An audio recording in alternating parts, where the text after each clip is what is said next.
Okie dokie.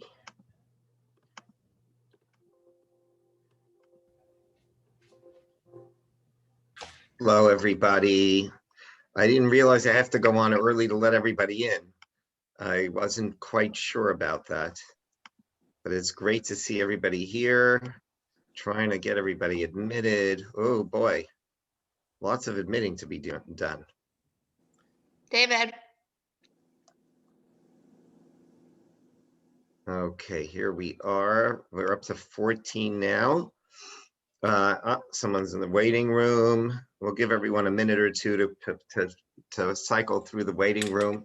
It is great to see everybody. Let me put the view so that I can see gallery. I can see everybody's face. I don't know if I can see everybody's face. Not everybody is showing their face, but it's great to see those who are. I'm going to just be admitting people for the next little bit as I see everyone coming in. And it is my honor to do my first Meaningful Jewish Living this year. I usually do it a little bit later in the year, and then it turned out that they didn't have anyone for tonight. And I was feeling very guilty because one of the dates I committed to, I had to pull off the calendar. And so I told Rabbi Krauss I would be delighted to be doing the Meaningful Jewish Living tonight. And it's great to see everybody here. Now, I think you had the sheets were on the email, and that you could download them from there. I saw that Rabbi Krauss sent out the email at about 3 o'clock this afternoon. You can download the sheets. And what we're going to, like the way you could and what we're going to be looking at tonight is really, we're going to be looking at, you know, the topic was supposed to be, you know, Jewish ethics.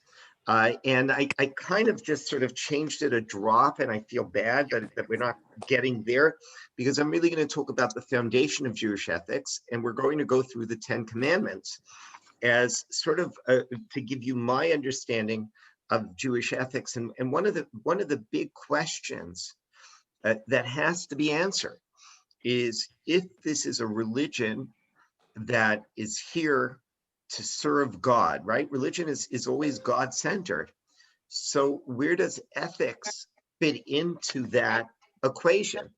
And what I'm going to do is we're going to start with the 10 Commandments, and I'm going to give you the Steinmetz theory of the 10 Commandments. I have yet to really see anyone else offer this theory, but it's okay. You'll get the Steinmetz theory. I'm sure someone else has offered it. I cannot believe I'm the first one offering this theory. But we're going to start with the Steinmetz theory of the 10 Commandments.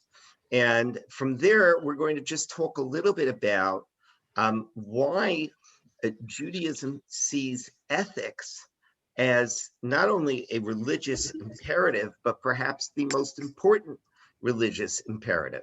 So let's start with the 10 Commandments, because the 10 Commandments is actually a great thing to study, because we will have the 10 Commandments in the Torah reading a week from Shabbat. So this coming Shabbat, the Torah reading is at the point where the Jews are leaving Egypt.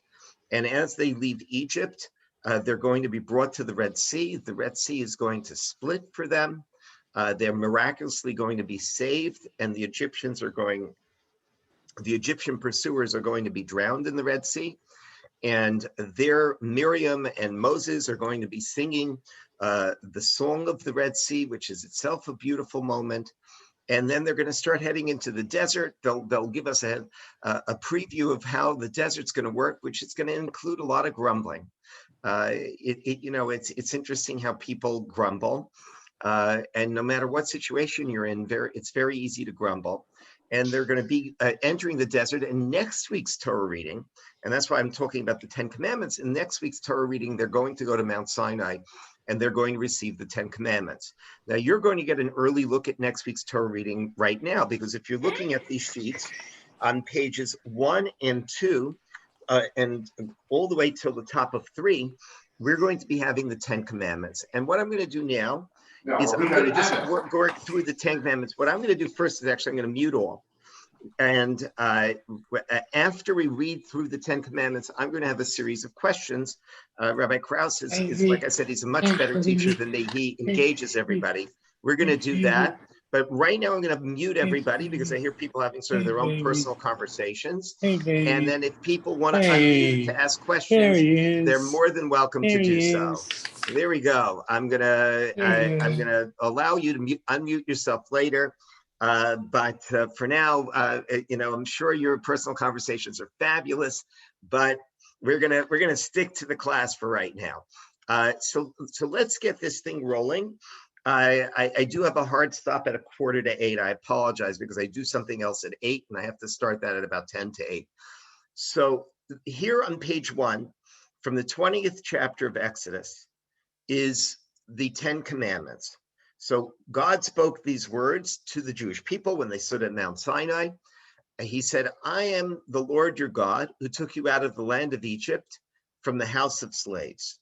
That's actually commandment number 1. Commandment number 1 is, I am the Lord your God. Now, how that is a commandment is something that, of course, becomes a major question for all sorts of comments and commentaries. How is it possible that God is commanding you to believe in God? So it really can't be a command of belief. It may be a command of studying about God or taking that faith and putting it into action. But the first commandment is, I am the Lord your God, meaning know that I am God. Commandment number 1. Commandment number 2 sort of fits very well with commandment number 1. Lo yeh lecha, there shall not be any other gods besides me. And commandment number 2 continues with, you shall not make any pesel is a sculpture, b'chol tmuna, or any image, whether it be from the heaven above or the earth below, or from the sea below the earth. So commandment number 2 is continuing, and it's actually a very long commandment. And then it says, you should not bow to them, you shall not serve them. I am the Lord your God, a jealous God who punishes the children for the parents, and does goodness to those who follow me and love me. Now, I don't have time to discuss the perhaps somewhat unusual and troubling sections of verse 4. Everything that you have a question about, don't suppress your questions. The questions only make you wiser. And this is a troubling passage for the Talmud. What does it mean that we punish children for what their fathers did? And it may only mean, as the Talmud says, when the child really is doing exactly what the father, continuing in the father's legacy. So if the father was bad and the child continues, then perhaps he deserves punishment, not just for his own misdeeds, but for his father's, because he's building on his father's misdeeds. But in any case, that's commandment number 2. So commandment number 1 is, I am the Lord your God. Commandment number 2 is, you shall not have other gods or serve them or make images of them. Commandment number 3 is in verse 6, you shall not take God's name in vain, because God will not hold guiltless the one who takes his name in vain. Now, this is also a little bit antiquated for us, because we do it actually on January 20th, the entire country watched someone do it, which is you use God's name to prove that you will do something. In other words, you take God's name to affirm that you're telling the truth, to affirm that you're taking upon yourself a certain responsibility. So it says, do not take God's name in vain. In other words, don't treat God's name as if it was something casual. So that's the 3rd commandment. The 4th commandment is also very well timed for us this week. And here on page 2, we're starting with verse 7. Remember the Sabbath day to make it holy. 6 days you shall work and do all of your labor. And on the 7th day is the Sabbath for God. Do not do any labor, not yourself, not your son, not your daughter, not your slave, not your maidservant, not your animal, and nor the stranger in your gates, meaning everybody has to rest on Shabbat. And this too, we could expand on a great deal. The idea that it's Shabbat is not for me to rest and to have my servants work themselves to the bone, but really it's for them to rest as well. And then the Torah continues, and this reason is going to be important.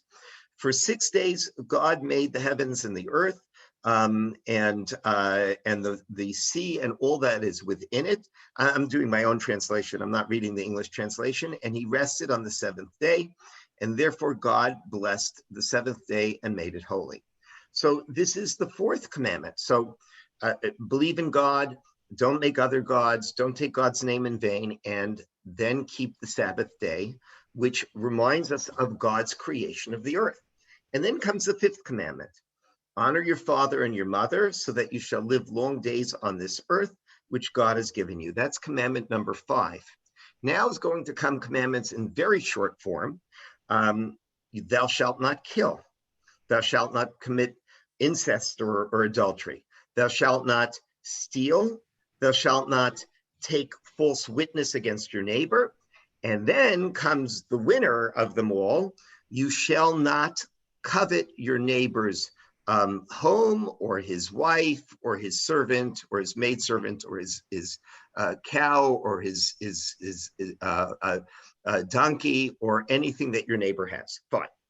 So we end with you should not covet, meaning you should not say to yourself, I want to figure out how I can get that away from my neighbor. Don't look at your neighbor and say, my neighbor has something, I want to figure out how to get it from him because I really want what they have. And that's the final commandment. And there's a lot of questions that have to be asked about the 10 commandments. And that's how you're going to get to this Steinmetz theory of the 10 commandments. And the first thing I just want you to note is we start out about commandments between man and God. You need to believe in God. I am the Lord your God. You should not have any idols. Do not worship other gods. Don't take God's name in vain. And then we kind of move into the Shabbat, which is between man and God. It's recognizing God as the creator of the world and recognizing that this world belongs to God. And if God rested on the seventh day, then I need to recognize his creation and the rest that came with it. Fine. So then you have the Shabbat. And then we go to honoring parents. And then we go to a whole series of interpersonal commandments. Don't murder, don't commit incest or adultery, don't steal, don't offer false witness against your neighbor, don't covet your neighbor's property or their spouse. And so we have there's 5 between man and God, and then 5 between man and man. And one of the questions I always ask is like, why do we have to have that sort of even breakdown? What exactly is trying to be taught with the even breakdown? Half are between man and God, and half are between man and man. And what's the meaning of that even breakdown? And the next and really the most critical one to me is, why are these 10 commandments in this order? And maybe you might say, well, you start with God, that's the most important. And maybe not being jealous is the least important. But the problem with that is not committing murder doesn't strike me as number 6. It certainly shouldn't be after Shabbat. So it doesn't make sense that it's in order of importance. So you might say, well, first we have a list of commandments between man and God, and we do those in order of importance. And then we do commandments between man, and we do those in importance. But I wanted to, and here I have the questions listed. And then the other one is like, thou shalt not covet strikes everyone. It's kind of, okay, it's a nice commandment. But it's kind of really like very small. It's like a small commandment. Okay, so I shouldn't sit around and make plans to take away someone else's property. Okay, how does that end up in the 10 commandments? And just to sort of make you a little crazy, why are honoring parents where they are? and why is theft forbidden? So I'm very happy if people want to unmute and sort of give me their theory of how the 10 Commandments are structured, because there's no final theory. Just because I'm teaching you tonight doesn't mean that my theory is the final theory. You may hear 12 other teachers at 12 other points in time give you other theories, and then one day you might have one of your own. But I wanted to see, like, elicit, what's your impression of the structure of the 10 Commandments? What do you think it might be teaching us? Do I have to call on people? I don't know how Rabbi Krauss does this. First of all, there's a lot of people who don't have their screens on. Let me see I should do it in order of people who have their screen on. Right now I see Andrea, Sasha, Joseph, Elizabeth, and Dave, Anne, Mary, and Ebony, and Sandra, and Ane. And those are the only ones who have their screens on right now. But anyone who, does anyone want to jump in here? You can unmute yourself and you can jump in if you have any thoughts on the 10 Commandments. Ebony. I have a theory. I mean, Jews are God's representatives on earth. So you make your agreements with God and then you live them out on earth with man. That's my theory. Well, I think that's actually a really beautiful way of sort of anticipating where I was going to go. And actually, when I sort of put out my theory, it's going to actually show you like how you go from 1 to 10. And like I said, some people see it as a descending ladder. I actually see it as an ascending ladder, that you're actually you're improving your understanding of how to connect to God in this world more and more by being more and more sensitive to other human beings. But we'll talk a little bit about that in a moment. Any other questions or thoughts about the 10 Commandments? So here's a great question, which should really sort of help you sort of puzzle this out. Why should theft be forbidden if really the whole world belongs to God? So why do we even respect private property? And this will help us sort of understand, I think, where the 10 Commandments is going. And why is honoring parents before every other interpersonal commandment? And any thoughts on that? Any reflections? Any feedback on that?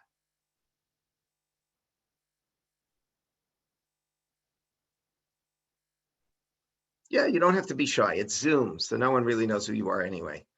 Rabbi? Yes. It's Andrea. I'll give a reflection.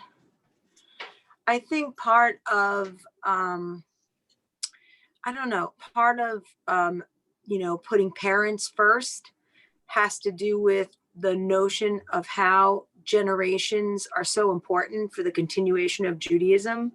And, even in the Shema, we say, teach us to your children and pass it down and pass it down and on and on. So I think our lives start with our parents. And so we give them the greatest deference, and they're the ones we're going to learn everything from, or a lot of things from, to be able to pass it down. I'm thinking maybe that might be why they're. Right. So you said something about parents sort of being a connection to your past and really being a connection to your roots. And I think the rootedness, the fact that that really in many ways parents are what give you life. We may see God as giving the whole universe life, but parents are the ones that immediately give you life. And I think this is going to be, when it's going to go through the 10 Commandments the way I see it, I think this is going to be one of those aha moments. I was like, oh, that's why parents really sort of play such a big role, because that's actually going to be one of the sort of the hinges of, like, when we move from God to man, what exactly are we looking at? And if your parents bring you life and God brings the world life, so there's this sort of a little bit of a reflection of God in your parents. That's going to be one of the things we're going to talk about. And I don't know if anyone else, I saw someone who was looking to press their mute. Elizabeth, was that you? Yeah. Or Dave? Were you planning on saying something? If I can just say something, it seems like Sure, the first one. Yeah, here we are. Okay. It almost seems very Oh, sorry. I'm going to let Dave go, and then Joseph will go to you in 1 second. Okay. It also seems like there's a very clear hierarchy from the divine to the mundane. So here's how things go from the broadest relationship with the creator all the way down to how does that create the structure in your life, including respecting the structure as it's being handed by your parents, which seems like a very, very important thing to put first, because it then supports all the others. And then it goes down further to show how this impacts civility. So That's true. Sort of seems like it's in a very clear order. That's really where I'm going to be going. In other words, it clearly goes from 5 commandments regarding divine things, or at least 4 regarding divine things, to 6 regarding human. And there's going to be sort of, and I'm going to talk in a moment, the 2 ways of looking at that, and why I think my way is better, and how that really impacts a Jewish consciousness of ethics. But Joseph, you had a comment as well. Yeah, and I guess this is just kind of an expansion of what other people are saying, because you always have, like, the first commandment is basically like a base. I am the Lord your God. Boom, that's the basis. Then he talks about then when you go to between the people, it also starts from a base, whereas honor thy father and mother. So you have the Lord, the Father, the first commandment, and then your physical, earthly. So you have your spiritual father, and then you have your earthly parents. So, and then it kind of goes from there. So that's how I saw it as being structured, creating a base and then moving from there. Right. So this is excellent. I really love the way everyone is sort of expressing themselves. And I need to start by saying that, when you approach this, you can look at it in 2 ways. You can look at it as a descending ladder, right? I made a whole big deal about, you should not covet, because what does it mean not to covet? It's a mental crime. It doesn't sound like a very substantive crime. It doesn't even sound like it belongs in the 10 commandments. Like, if the 10 commandments are the top 10, if that's really the concept, then thou shalt not covet does not strike anyone as sort of a top 10 prohibition. Like, if you're going to pick sins, coveting in your head is really not one of the big ones. And I think everyone sort of has gotten this, us there also, Joseph. And the key question you have to sort of set out, or the key framework you have to set out right at the beginning, is say, am I going from high to low? Or in other words, am I going down a ladder? Because you start with, you have to believe in God. Oh, that's that. I mean, without that, there's no religion. So am I going descending? Am I like starting with the big one and then sort of go down, down, down? And we'll add, after the top one, we'll add smaller and smaller ones all the way down. Or am I actually, in a conceptual way, creating a staircase? And Joseph, you said that about being a foundation. That's a terrific way of looking at it. I'm going to say my argument tonight is that this is a staircase upwards. This is actually meant to be a ladder that helps you achieve higher and higher spiritual heights. Because, faith, certainly, look, I mean, now faith is much more complicated, and there, even in America, there's a lot of people who are atheists or agnostics, but faith was at one point a given. The question is what do you do with that faith? Where do you take faith from the beginning? In other words, do you just sort of say, I believe? Or does that belief actually motivate you into action? I can't remember who said that at the beginning. I think it might have been Ebony that spoke about how the faith is meant to bring you into action into this world. I would tell you, and we're going to review now the 10 Commandments, that you can see this almost one step by the other. 1 and 2 really are very tightly connected. You need to have faith in God. And you need to avoid having faith in false gods, because false idols can wreak havoc. If you have something that's sort of become physical and perhaps become smaller than yourself. I mean, one of the big themes that Jewish authors always talk about when it comes to idols is that the idol then is smaller than yourself. And when what you worship is smaller than yourself, you certainly can never become bigger. And in fact, you end up manipulating your faith to do what you want it to do for you. So the first two is have faith in God and not worship idols. Those are the foundational ones. This is what a pure faith is. And then we go and we say, don't take God's name in vain. Certainly don't misuse God. To go to someone else and say, believe me, because this, I promise, I swear by God that this and this is so. And then manipulate them and take God's name in vain and perhaps even steal from them. So certainly have faith in God. Then don't misunderstand God or misuse God. And then we're going to make our first big jump. Commandment number 4 is the first big jump. The Sabbath day. So when I see God, I need to understand, I don't just see God when I see in my faith and I have this sort of abstract understanding of God. I need to see the world as God's creation. The moment you see the world as God's creation, just forget about Shabbat. Shabbat is a way of recognizing God as the creator and recognizing I'm not the owner of this earth, but God is. And that's a powerful thought. It means that you treat the universe differently. It means that you see a reflection of God, everything, everywhere around you. So now, instead of just worshiping God, so to speak, I recognize in my worship of God that there are a series of responsibilities and relationships that I need to enter in if I'm going to respect God. If God is the creator of this earth, I need to respect him as the creator. And every Shabbat, what every Jew does is say, you know what, God, you created this world. It's not my world.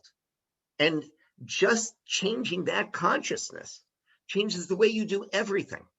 This isn't mine per se. Now we're going to talk about why we do have private property in a moment, but you should, even if you have you can have your private property and you can have whatever your Bitcoin with a 10,000 word password that no one else will ever get your Bitcoin. But at the end of the day, we need to know we're just creatures. This is God's. And if I have faith in God, I have to have a real sense of what this world is all about. And then we go to parents. Now, if we're taking this sort of theme of, I need to respect God as the creator, I need to respect creation, and I need to respect where I need to respect, so to speak, like God's franchisees. Who's God's franchisees on earth? At least for every child, it's their parents. Your parents are the ones that give you life. Now, some people have very difficult relationships with their parents. And I need to say this because I have many friends who've gone through difficult relationships with their parents. And honoring your parents is even if it works in 95% of the cases, there are 5%, and maybe there's someone in this class who have this sort of much more complex relationship. And I need to recognize that even before I talk about it. But in theory, the power of parents, or the parents, have brought you the gift of life. So I'm working through God. God is the creator. I respect his creation. Then I respect those who brought God's gift directly to me. My parents. My parents have brought God's gift to me. And if it's that they've given me life, or if they've raised me and in a sense given me life, because a baby can't fend for themselves, and an adoptive parent that brings in that baby is a life giver in the most important sense of the word. And I need to respect those who have brought me the gift of life. So I respect God. I respect God's creation. I respect God's immediate representatives in my life. And the first two immediate representatives are the ones who give me life, because I can't have a relationship with God without life. So I now have this relationship through my parents. And I think Andrea was talking about how the parents are the life givers, and we see in them a reflection, really in many ways a reflection of God, because the Talmud says that there's three partners in every child. There's the mother, there's the father, and there's God, because God, so to speak, brings the soul to the child that's being created by the parents. So here we're moving from God to the world to the individuals most connected to bringing life to me, and then to every other individual. And how do we respect these individuals? First, we say we shall not murder. That's an incredible act of respect for every individual, saying, I have to, if I recognize life as a gift from God, I need to recognize your life as a gift from God as well. I cannot commit adultery, which refers to a whole series of sexual crimes, which really in many ways reflect the person's autonomy as an individual. And then comes the winner. Thou shalt not steal. Thou shalt not steal. Now, where does private property come in? So this is the remarkable thing. If I respect creation, and I respect those who create me, and I respect every other human being as being God's creation and being created in God's image, that's really a big part of it. We'll talk a little bit about that in a moment too. Then the next step of respect is not just to respect their life or their personal physical autonomy, but also to respect the fact that what they do, what they create, should belong to them. That they too have a right to what they create. That they too, in other words, I want to give so much respect to other human beings as being created in the image of God. I'm going to go so far as to respect their property. Like I said, we all take property for granted. In actuality, property is a really interesting insight in a world that's owned by God. In other words, what does property mean? Property means that God wants us to respect each individual with that intensity, that I respect their property. And then, of course, I respect their property, that I won't lie about it in court to steal it from them. And not only that, I won't even think about taking it away from them. I will not covet. And here you have an ethical ladder that begins with God being the creator, respecting his universe, respecting the humans that help in my creation, respecting the physical and then even material lives of other human beings, to the point that I will not even imagine taking something from them. This is an ethical ladder. It's a remarkable thing, the Ten Commandments. It's really something rather exceptional, in that what it really sets out, at least to my mind, is that Judaism is about turning faith into ethics. And that's why it starts with faith in God and ends with thou shalt not covet, because it wants us to turn faith into ethics. And the way that we turn faith into ethics is saying, God creates this world, God creates man in his image, and what God wants is respect for the world and the man that he created, the humans that he created. And that is what the Ten Commandments is all about. You have to respect man to the point that thou shalt not covet. So this is sort of like a little bit of my, like, this is my 10 commandment thing. And I left myself a couple of minutes to really sort of talk about this theme. And I actually might write my email next week about this. It's not intuitive for many to say, well, I worship God. Why do I need to care about man? In fact, you might say, I worship God. I've got a better God than you, so I can then take advantage of you. And here the Ten Commandments is saying, no, you worship God. Therefore, you need to respect man, the creation of God in God's image.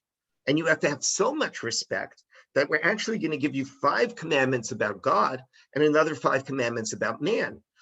your faith in God needs to lead you to ethical conclusions. And the way it happens is by saying, if God wanted to create man, and God created man in his image, and that's a topic for a whole other class, then that means that God wants you to respect man. And that we see just inherent in creation and inherent in man being in God's image, this incredible lesson that faith is meant to lead you to ethics. So tonight was supposed to be a class about Jewish ethics, but this is really where I'm going to go with it. And I brought a couple of sources. Well, we're not going to go into Levinas. We're not going to go into Rabbi, Tanya. can I ask you Sure. one question? Just about the ladder, I know that in Judaism, we like to do things in terms of ascending, right? So are you saying, like, if the first commandment is, I am God, then that's like the bottom of the ladder and the rest of it is all going up? So that's the foundation. I mean, I don't want to call that you hate calling it the bottom, but I know, what I mean that's how is, I got a it's a little progression. confused. So let's put it this way. Yeah. That's the foundation for everything else. That sort of is meant to energize the movement through the next 9. In other words, faith is supposed to drive you in a certain direction.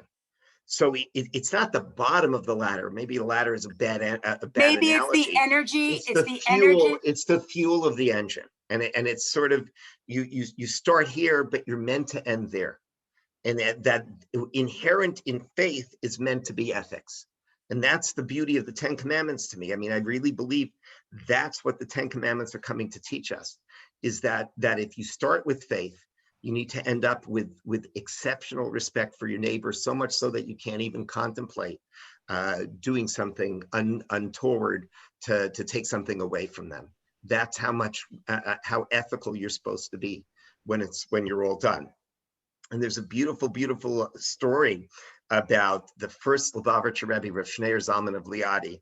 And there was a rabbi in Israel, Rav Yehuda Amital. Rav Amital was the Rosh Yeshiva of the Gush Etzion Yeshiva, the Yeshiva on Alon Shvut, and this was his favorite story. And the story is that the son was a young married man, and he was at his father's house, and the son, Rav Dov Ber, was a brilliant man, and like many brilliant men, was studying Torah in the middle of the night, and studying and immersed, and so immersed in studying Torah that he shut out everything in the world. And the story is that his little baby was crying while he was studying, and his father heard the baby crying and ran to get the baby, and he looked at his son and he said that there's different versions of this. If you're studying Torah and you can't hear your baby crying, then it's not the true study of Torah. And what it means is again, that same ethical concept. In other words, we love studying Torah and we see that as truly divine. But even if you see that it's truly divine, that's not meant to be something that cuts you off from the rest of the world. And there's the famous story of Hillel. Hillel was really in many ways the founding. His teachings are the foundation of the Mishnah and the Talmud. And Hillel was a rabbi in Babylonia, and then he came to Israel, and he took over the leadership in Israel because he was such an exceptional rabbi. And he had another rabbi that he would argue with a lot, Shammai. And there's the story of a convert, and there's actually 3 such stories, but I'm only taking one because this one has really the most beautiful element to it. A convert went to Shammai and says, I'll convert if you can teach me the entire Torah while standing on one foot. That would have been the shortest conversion program in history. And Shammai took it as an insult, right? He said, well, leave. Like, how could you come in and tell me to teach you the entire Torah? I spend my day and night studying Torah, and you want to study it. You want me to teach it to you while standing on one foot, meaning to teach you the entire Torah in a minute. I can't teach you the entire Torah in a minute. And Hillel, his colleague, was much more patient and much more willing to deal with anyone, even people who perhaps were too demanding. And Hillel turns to the convert when the convert comes in, and he says, what is actually, it's my desanilach al tasim lechavrech, what is hateful to you or disliked by you, you should not do to your neighbor, which is another way of saying you should love your neighbor as yourself. And Hillel says that's the entire Torah. Everything else is commentary. Go out and study the commentary. Now, this is a beautiful story on the face of it, but it's a profound story because Hillel is saying, if you understand how important it is to love your neighbor, you'll understand why we serve God. And you'll understand all of the other commandments. In other words, so many of the commandments are commandments between man and God. We pray, we do all of these commandments. And Hillel says, well, let's start by loving your neighbor. If you understand that this is so critical to the Torah, this is the foundation of the Torah, then you'll understand all of the service of God, what it's meant to be. It's a very, very powerful idea. And you know, there one last source I'm going to talk about, although I have from Levinas and the first Lubavitcher Rebbe, the Baal HaTanya. The final source is a beautiful source where the Talmud says there's a story about Abraham and the angels. And the way the story is written in the Torah is that Abraham is talking to God, and then the angels appear. And it seems that he stops talking to God to run and talk to the angels. And the Talmud, and actually Rashi, which is one of the great medieval commentaries to the Torah, mentions this comment. The Talmud says it teaches you, and this is the eighth source on page 5, that inviting in guests is more important than accepting the divine presence. Meaning, Abraham was talking to God, and he was willing to interrupt talking to God to go and then bring in these guests. And the reason why is that it's more important to bring in guests. Now, this is an astonishing text. And the way I explain it, and with this, we'll be able to end tonight, and I apologize for leaving a drop early, but I hope we gave you something to think about. Listen to this astonishing text. It's more important to leave speaking to God and go bring in the guests. And one would say, well, how can that be? But, you know, one of the things Judaism teaches us is that we are meant to see ourselves as God's partner in making the world a better place. That's one of the very powerful thoughts in Rav Soloveitchik. If I had time tonight, we could talk about Rabbi Soloveitchik, who was a great Jewish philosopher of the 20th century, and how he articulated that.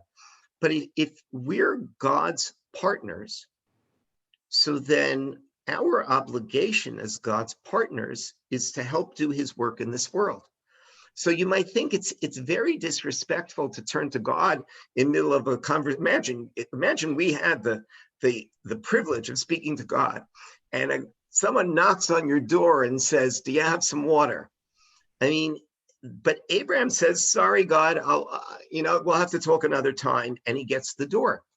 And the idea is, if we see ourselves as God's partners, the way I always articulate it is, imagine two partners have a store, and one is out in the field, and he calls into his other partner, and the other partner's on the phone, and a customer comes in the door. So what do you do when a customer comes in the door and you're talking to your partner?